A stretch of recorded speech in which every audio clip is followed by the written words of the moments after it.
¿Cómo fue la transición de ejercer el periodismo en una dictadura a ejercerlo en libertad?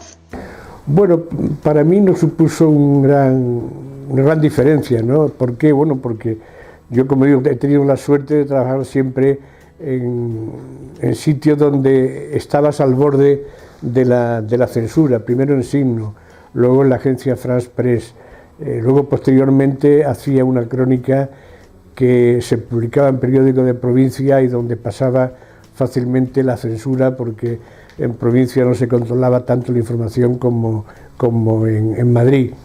Posteriormente entró en Cambio 16, que fue el primer experimento de apertura y de enfrentamiento con la situación política, ¿no? Y ahí, bueno, pues aparte de periodismo, pues hacías también, en cierto modo, también hacías política, ¿no? Entonces, el tránsito, personalmente, yo no lo fui notando poco a poco, ¿no? Porque fui ejerciendo la libertad conforme la íbamos adquiriendo por nuestro propio pie, día a día o semana a semana, en el caso de Cambio 16, ¿no?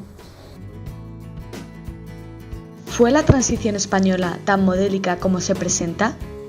Bueno, para aquella época sí.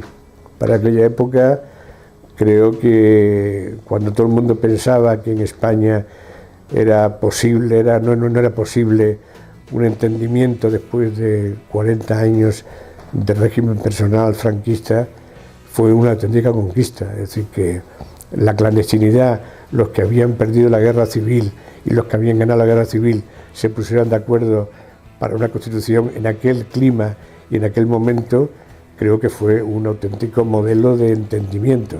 Pero hay que vivir un poco aquella época y ver las circunstancias políticas en las que estábamos.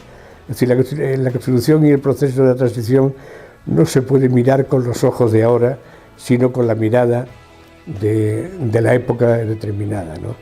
Y en aquel momento yo creo que fue lo mejor que se pudo hacer en una situación en la que ni dentro ni fuera de España había garantías de que eso pudiera tener éxito como lo tuvo, ¿no?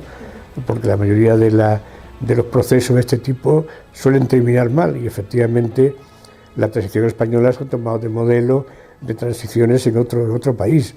Yo mismo he dado seminarios con políticos y con sindicalistas españoles explicando en muchos países de América Latina cómo realmente fue posible la transición en España, cómo fueron posibles los pactos de la Moncloa, cómo fue posible el entendimiento entre los sindicatos y la patronal y sobre todo cómo fue posible una normalidad democrática después de una guerra civil y un periodo dictatorial muy duro para el país.